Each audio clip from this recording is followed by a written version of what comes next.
Welcome to my channel Easy Way of Learning English. In this video lecture, we will learn present indefinite tense. I'll discuss present indefinite rules, structures, and I'll try to clear confusions also. So let's begin. First of all, we'll discuss about sentence. सबसे पहले हम sentence के बारे में पढ़ेंगे और ऐसा हम क्यों कह रहे हैं क्योंकि आगे जो हम टेंसेस के रूल्स बताने वाले हैं उन रूल्स को हम किस तरह के सेंटेंसेस में फॉलो कर सकते हैं ये हम तभी समझ पाएंगे जब हमें सेंटेंस के बारे में पता होगा। तो यहाँ पे हमने सेंटेंस को 2 टाइप्स में डिवाइड किया है। फर्स्ट है एक्शन वाले। एक्शन मीन्स वर्ब यानी क्रिया, और अगर आम भाषा में बोले तो किसी भी काम को एक्शन कहा जाता है और उसे ग्रामेटिकल लैंग्वेज में वर्ब कहते हैं। दूसरा है नॉन एक्शन, यानी ऐसे सेंटेंस जिसमें कोई क्रिया ना हो, कोई काम ना हो रहा हो। तो देखते हैं एक्शन वाले सेंटेंसेस कैसे होते हैं। फर्स्ट सेंटेंस है the sun rises in the east, मतलब सूरज पूरब में निकलता है, तो इसमें निकलने का काम हो रहा है। तो जो राइजेस वर्ड है ये एक वर्ब है। सेकेंड है you always speak the truth, तुम हमेशा सच बोलते हो, तो इसमें भी एक वर्ब है, एक एक्शन है, और वो एक्शन है स्पीक, बोलने का काम हो रहा है, तो ये भी एक्शन वाला सेंटेंस है। थर्ड है ही डजंट प्ले हॉकी, वो हॉकी नहीं खेलता है, तो इसमें भी जो काम है, जो वर्ब है, जो एक्शन है वो है प्ले, इसलिए ये भी एक्शन वाला सेंटेंस है। देखते हैं नॉन एक्शन वाले सेंटेंसेस कैसे होते हैं। ही इज़ अ डॉक्टर, वो एक डॉक्टर है। यू आर स्टूडेंट, तुम एक विद्यार्थी हो। A pen is on the table, एक पेन टेबल पर है। तो इन तीनों सेंटेंसेस में कोई भी काम नहीं हो रहा है, कोई भी एक्शन नहीं है, कोई भी वर्ब नहीं है। इसमें सिर्फ सिंपली एक जानकारी दी जा रही है कि वो एक डॉक्टर है, तुम एक विद्यार्थी हो, और एक पेन जो है वो टेबल पर है। अब हम पढ़ेंगे सेंटेंस स्ट्रक्चर के बारे में। तो किसी भी सेंटेंस में सब्जेक्ट होता है, वर्ब होता है और ऑब्जेक्ट होता है। तो सबसे पहले ये जानना ज़रूरी है कि सब्जेक्ट कहते किसको हैं। तो सब्जेक्ट मीन्स होता है डूअर, यानी कर्ता, मतलब काम करने वाला। सेंटेंस में जिस वर्ड से हमें ये पता चल रहा हो कि ये काम को करने वाला है, ये सेंटेंस में एक्टिव है, उसे हम सब्जेक्ट कहेंगे। नेक्स्ट है वर्ब, मीन्स एक्शन, हिंदी में कहते हैं क्रिया, और अगर आम भाषा में बोलें तो किसी भी काम को वर्ब कहा जाता है। सोना, उठना, बैठना, हंसना, खाना, पीना, किसी भी तरह का कोई भी काम हो उसे हम वर्ब कहेंगे। नेक्स्ट है ऑब्जेक्ट। ऑब्जेक्ट को हिंदी में कहते हैं कर्म, जिस पर काम किया जाए। तो सेंटेंस में क्या यूज़ होता है, सब्जेक्ट, वर्ब और object. Now will talk about tense. तो टेंस कितने होते हैं, टेंस 3 होते हैं। फर्स्ट है प्रेजेंट, इसे हिंदी में कहा जाता है वर्तमान काल और उर्दू में कहते हैं हाल। सेकंड है पास्ट, मतलब भूतकाल और उर्दू में हम इसे कहते हैं माजी। नेक्स्ट है फ्यूचर, इसे हिंदी में कहा जाता है भविष्यकाल और उर्दू में कहते हैं मुस्तकबिल। तो प्रेजेंट क्या है, प्रेजेंट जो हमारा करंट सिचुएशन है, जिस सिचुएशन में हम इस वक्त हैं, ये जो है हमारा प्रेजेंट है, यानी वर्तमान है। पास्ट क्या है, जो गुज़र चुका है, यानी हमारा चाइल्डहुड, जो हमारा बचपन है वो गुज़र चुका है, वो क्या था, हमारा पास्ट था। फ्यूचर क्या है, आने वाला, जो आने वाला है वो हमारा फ्यूचर है, मतलब जो हमारा ओल्ड एज होगा वो हमारा फ्यूचर होगा। अब हम डिस्कस करेंगे फॉर्म्स ऑफ टेंसेस को। तो सबसे पहले हम बात करेंगे प्रेजेंट की। तो जब हम प्रेजेंट में बात करते हैं तो इसमें भी हमें चार तरह के फॉर्म्स में हम प्रेजेंट सेंटेंस बनाते हैं। प्रेजेंट टेंस में भी हम 4 तरह के सिचुएशंस में, 4 तरह के हालात में बात करते हैं। वो कौन कौन से हैं, प्रेजेंट इंडेफिनिट, दूसरा है प्रेजेंट कॉन्टिन्यूअस, तीसरा है प्रेजेंट परफेक्ट और चौथा है प्रेजेंट परफेक्ट कॉन्टिन्यूअस। इसी तरह से जब हम पास्ट में बात करते हैं तो पास्ट में भी 4 तरह की सिचुएशंस होती हैं। वो कौन कौन सी हैं, पास्ट इंडेफिनिट, दूसरा है पास्ट कॉन्टिन्यूअस, तीसरा है पास्ट परफेक्ट और चौथा है पास्ट परफेक्ट कॉन्टिन्यूअस। जब हम फ्यूचर में बात करते हैं तो इसमें भी 4 तरह के हालात होते हैं। और वो कौन से हैं? फर्स्ट है फ्यूचर इंडेफिनिट, सेकंड है फ्यूचर कॉन्टिन्यूअस, थर्ड है फ्यूचर परफेक्ट और फोर्थ है फ्यूचर परफेक्ट कॉन्टिन्यूअस। तो ये जो टेंसेस हैं प्रेजेंट, पास्ट और फ्यूचर के, जो चार चार मिलाकर जो 12 टेंसेस हैं, इन सेंटेंसेस में जो रूल्स फॉलो किए जाते हैं वो एक्शन वाले सेंटेंसेस में ही फॉलो किए जाते हैं। चलिए अब बात करेंगे हम प्रेजेंट इंडेफिनिट टेंस की। तो सबसे पहले बात आती है कि हम इसे पहचानेंगे कैसे। प्रेजेंट इंडेफिनिट का यूज़ हम कहाँ करेंगे और इसे हम किस तरह से पहचानेंगे, तो देखते हैं। Present indefinite tense represent an action which is regular, normal and true. First form of the verb is used and s or es is added in case of third person regular subject in affirmative sentences. In negative sentence do not or does not is used as helping verbs. तो कह रहे हैं कि जो present indefinite tense है वो action को represent करता है जो रेगुलर होता है, मतलब नियमित, नॉर्मल होता है और सत्य पर आधारित होता है। इसमें वर्ब की फर्स्ट फॉर्म यूज़ की जाती है और अगर सब्जेक्ट अफर्मेटिव सेंटेंस में थर्ड पर्सन सिंगुलर सब्जेक्ट है तो वर्ब में एस या ई एस को ऐड किया जाता है और निगेटिव सेंटेंस में डू नॉट और डज नॉट को as a helping verb use किया जाता है। हिंदी में हम इसे कैसे पहचानेंगे? हिंदी में पहचानने का तरीका यह है कि जब हम हिंदी में बात करते हैं तो इसके सेंटेंस के लास्ट में ता है, ती है, ते हैं, ता हूँ आदि शब्द आते हैं। जैसे तुम किताब पढ़ते हो, मैं स्कूल जाती हूँ, मैं इंग्लिश पढ़ाती हूँ, तुम निबंध लिखते हो, वो खेलने जाता है। तो ये जो सेंटेंसेस हमने बोला है इसमें सभी सेंटेंसेस में लास्ट में ता है, ती है, ते हैं आदि शब्द आए हैं। Now we'll discuss where to use present indefinite rules. First है जनरल ट्रुथ्स, मतलब साधारण सत्य बताने के लिए। जैसे पानी 0 डिग्री सेल्सियस पर जमता है, ज़मीन सूर्य के चारों तरफ घूमती है, सूरज पूरब में निकलता है और पश्चिम में डूबता है। ये एक जनरल ट्रुथ्स हैं और यूनिवर्सल ट्रुथ्स हैं। जब भी हम इसे इंग्लिश में बोलेंगे तो हम यहाँ पर प्रेजेंट इंडेफिनिट के रूल्स को फॉलो करेंगे। नेक्स्ट है रिपीटेड एक्शन, जो काम बार बार दोहराया जाए उसमें भी हम प्रेजेंट इंडेफिनिट के रूल्स को ही फॉलो करेंगे। जैसे हम रोज़ाना सुबह में बस पकड़ते हैं, या फिर अगर हम बोलें कि रोज़ दोपहर में बारिश होती है, तो ये एक रिपीटेड एक्शन है, बार बार काम हो रहा है, वहाँ पर भी हम प्रेजेंट इंडेफिनिट के रूल्स को ही फॉलो करेंगे। नेक्स्ट है टू एक्सप्रेस हैबिट और डेली रूटीन, जब हम अपनी आदतों को और अपनी डेली रूटीन को बताते हैं तब भी प्रेजेंट इंडेफिनिट के रूल्स को ही फॉलो करते हैं। डेली रूटीन या आदत में हम क्या बताते हैं, जैसे मैं रोज़ स्कूल जाती हूँ, वो सुबह सवेरे 5 बजे उठता है, मेरा भाई सुबह 5 बजे नाश्ता करता है। तो ये डेली रूटीन और हैबिट्स की बात की जा रही है।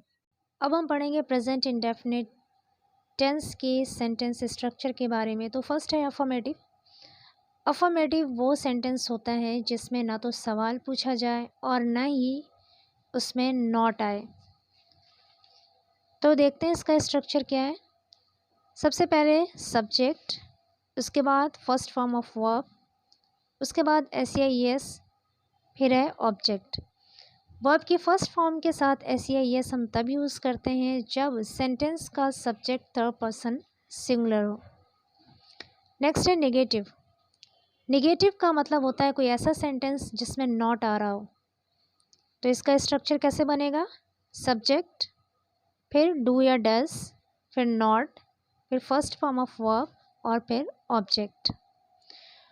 फर्स्ट पर्सन के साथ आई वी यू दे के साथ डू नॉट का यूज़ करते हैं और ही शी इट और थर्ड पर्सन सिंगुलर सब्जेक्ट के साथ डज नॉट का यूज़ किया जाता है। इंटरोगेटिव सेंटेंस देखते हैं। इंटरोगेटिव सेंटेंस वो सेंटेंस होता है जिसमें सवाल पूछा जाए। सबसे पहले पढ़ेंगे हम इंटरोगेटिव 1, यानी ऐसा इंटरोगेटिव सेंटेंस जिसका आंसर हाँ या ना में दिया जाए। जैसे क्या तुम निबंध लिखते हो, क्या वो स्कूल जाता है, क्या तुम पत्र लिखते हो। इन सभी में जो हम सवाल पूछ रहे हैं, तो ये जो शब्द, जिस शब्द से ये सेंटेंस शुरू हो रहा है वो है क्या। तो यहाँ पर क्या के लिए हम पर्टिकुलर वर्ड व्हाट यूज़ नहीं करते हैं। तो इसका सेंटेंस स्ट्रक्चर कैसे बनेगा, सबसे पहले डू या डज, फिर सब्जेक्ट, अगर सेंटेंस में नॉट है तो नॉट, फिर फर्स्ट फॉर्म ऑफ वर्ब और फिर ऑब्जेक्ट। नेक्स्ट है इंट्रोगेटिव टू। इंट्रोगेटिव टू वो सेंटेंस है जिसमें सवाल पूछा जाता है और साथ में क्वेश्चन वर्ड होता है, यानी सेंटेंस में कोई ना कोई क्वेश्चन वर्ड ज़रूर होगा। जैसे तुम कहाँ जाते हो, वो क्या खाता है, तुम रोज़ाना क्या करते हो। तो इसमें कहीं ना कहीं इसमें कोई ना कोई शब्द ऐसा आया है जिससे हमें ये पता चल रहा है कि इसमें सवाल पूछा जा रहा है। जैसे तुम कहाँ जाते हो, इसमें कहाँ एक क्वेश्चन वर्ड है। तुम क्या करते हो, इसमें क्या है क्वेश्चन वर्ड है। देखते हैं इसका स्ट्रक्चर कैसे बनता है। क्वेश्चन वर्ड सबसे पहले यूज़ करेंगे, फिर डू या डज, फिर सब्जेक्ट, फिर सेंटेंस में अगर नॉट है तो नॉट, फिर फर्स्ट फॉर्म ऑफ वर्ब और फिर ऑब्जेक्ट। अपने टेंस के रूल्स पर एक नज़र डाल लेते हैं। फर्स्ट रूल है, in affirmative sentence first form of verb is used. Affirmative sentence में हमेशा वर्ब का फर्स्ट फॉर्म यूज़ किया जाता है। सेकेंड रूल है, in case of third person singular subject S और S is added to the first form of verb. अगर sentence में third person singular subject use हुआ है तो वर्ब की फर्स्ट फॉर्म में एस या ई एस ऐड किया जाएगा। थर्ड रूल है, अगर सेंटेंस निगेटिव है तो नेगेटिव सेंटेंस में डू नॉट और डज नॉट को as a helping verb use करते हैं। सिंगुलर सब्जेक्ट ही शी इट के साथ डज नॉट का यूज़ करते हैं और आई वी यू दे और सारे प्लूरल सब्जेक्ट के साथ डू नॉट का यूज़ करते हैं। नेक्स्ट रूल है, इंट्रोगेटिव सेंटेंस में डू और डज का यूज़ सेंटेंस के सबसे स्टार्टिंग में किया जाता है। नेक्स्ट है, अगर सेंटेंस में क्वेश्चन वर्ड है तो हेल्पिंग वर्ब डू या डज से पहले क्वेश्चन वर्ड का यूज़ किया जाता है। चलिए देखते हैं अब हम प्रेजेंट इंडेफिनिट टेंस के अफर्मेटिव सेंटेंस को हम किस तरह से फॉर्म करेंगे। तो फर्स्ट एग्जांपल देखिए, she goes there, he goes there, it goes there, father goes there. यहाँ पर शी, ही, इट और फादर ये सिंगुलर सब्जेक्ट हैं और इसके साथ जो वर्ब यूज़ हुआ है गो, इसके साथ ई एस लगा हुआ है और ये हो जाता है गोज़। तो गोज़ यहाँ पे क्यों यूज़ किया गया, क्योंकि इसमें ये जो चारों सब्जेक्ट हैं शी, ही, इट और फादर ये सिंगुलर सब्जेक्ट हैं और इसके साथ वर्ब की फर्स्ट फॉर्म में एस या ई एस का यूज़ किया गया है। नेक्स्ट एग्जाम्पल देखिए, I speak the truth, we speak the truth, you speak the truth, they speak the truth, children speak the truth. यहाँ पे आप देख सकते हैं आई, वी, यू, दे और चिल्ड्रन। हालांकि आई सिंगुलर है लेकिन फिर भी आई के साथ वर्ब की फर्स्ट फॉर्म यूज़ की जाती है और उसमें एस या एस नहीं लगाया जाता। वी के साथ भी हमने स्पीक जो वर्ड यूज़ किया है उसमें एस या एस नहीं है, यू के साथ भी नहीं है और दे के साथ भी नहीं है और चिल्ड्रन, चिल्ड्रन क्योंकि प्लूरल है और दे भी प्लूरल है। यू सिंगुलर में भी यूज़ होता है और प्लूरल में भी यूज़ होता है। तो याद रखिए आई, वी, यू, दे और प्लूरल सब्जेक्ट के साथ वर्ब की फर्स्ट फॉर्म में एस या एस नहीं लगेगा, लेकिन शी, ही, इट और सिंगुलर सब्जेक्ट के साथ वर्ब की फर्स्ट फॉर्म में एस या एस का यूज़ करेंगे। अब देखते हैं नेगेटिव सेंटेंस कैसे बनेगा। इसमें भी देखिए ही, शी, इट और Komal. He, she, it singular subject, singular pronoun है और कोमल एक नाउन है जो कि सिंगुलर है। इसके साथ हमने यूज़ किया डज नॉट वर्क हार्ड, मतलब he does not work hard, she does not work hard, it does not work hard, Komal does not work hard. मतलब इन चारों सब्जेक्ट के साथ हमने डज का यूज़ किया है, तो इससे पता चलता है कि सिंगुलर सब्जेक्ट के साथ हम डज नॉट का यूज़ करेंगे। नेक्स्ट देखते हैं, I we you they, I we you they के साथ हम यूज़ करेंगे डू नॉट का। I do not work hard, we do not work hard, you do not work hard, they do not work hard. तो I we you they के साथ हम do not का यूज़ करेंगे और ही शी इट और singular subject के साथ हम डज नॉट का यूज़ करेंगे निगेटिव सेंटेंस में। अब देखते हैं इंट्रोगेटिव सेंटेंस। इंट्रोगेटिव सेंटेंस में सबसे पहला सेंटेंस है does he read a book, क्या वो एक किताब पढ़ता है। यहाँ पे हमने डज का यूज़ इसलिए किया है क्योंकि ही एक सिंगुलर प्रोनाउन है। Do I give you a pen, क्या मैं तुम्हें एक पेन देता हूँ। यहाँ पर डू का यूज़ हुआ है क्योंकि जो सब्जेक्ट आई है वो हालांकि सिंगुलर है लेकिन उसके साथ डू का यूज़ किया जाता है। नेक्स्ट है does your mother cook food, क्या तुम्हारी माँ खाना पकाती है। यहाँ पे डज का यूज़ किया गया है क्योंकि योर मदर एक सिंगुलर सब्जेक्ट है। नेक्स्ट है does she not write a letter, क्या वो एक पत्र नहीं लिखती है। यहाँ पर भी डज का यूज़ इसलिए किया गया है क्योंकि शी एक सिंगुलर प्रोनाउन है, सिंगुलर सब्जेक्ट है। अब हम देखते हैं second type of interrogative sentence को। तो इसके सेंटेंसेस हम कैसे फॉर्म करेंगे। फर्स्ट है why does he read a book, वो एक किताब क्यों पढ़ता है। तो क्यों इसमें क्वेश्चन वर्ड है और इसे सबसे पहले लिखा गया है। उसके बाद हेल्पिंग वर्ब डज का यूज़ किया गया है क्योंकि इसमें जो सब्जेक्ट ही है वो एक सिंगुलर प्रोनाउन है। नेक्स्ट है why do you not give him a pen, तुम एक पेन उसे क्यों नहीं देते हो। इसमें भी क्यों क्वेश्चन वर्ड है, इसे हमने सबसे पहले लिखा है। हेल्पिंग वर्ब डू का यूज़ किया गया है क्योंकि यू के साथ डू का यूज़ किया जाता है। नेक्स्ट है when does your mother cook food, तुम्हारी माँ खाना कब पकाती है। तो कब इसमें क्वेश्चन वर्ड है, इस क्वेश्चन वर्ड को सबसे पहले लिखा गया और उसके बाद हेल्पिंग वर्ब डज का यूज़ किया गया क्योंकि योर मदर जो है वो एक सिंगुलर सब्जेक्ट है। नेक्स्ट है how does she not write a letter, वो पत्र किस तरह से नहीं लिखती है, वो पत्र कैसे नहीं लिखती है। तो इसमें भी कैसे एक क्वेश्चन वर्ड है और इसे सबसे पहले लिखा गया है। उसके बाद हेल्पिंग वर्ब डज का यूज़ किया गया है क्योंकि शी एक सिंगुलर सब्जेक्ट है।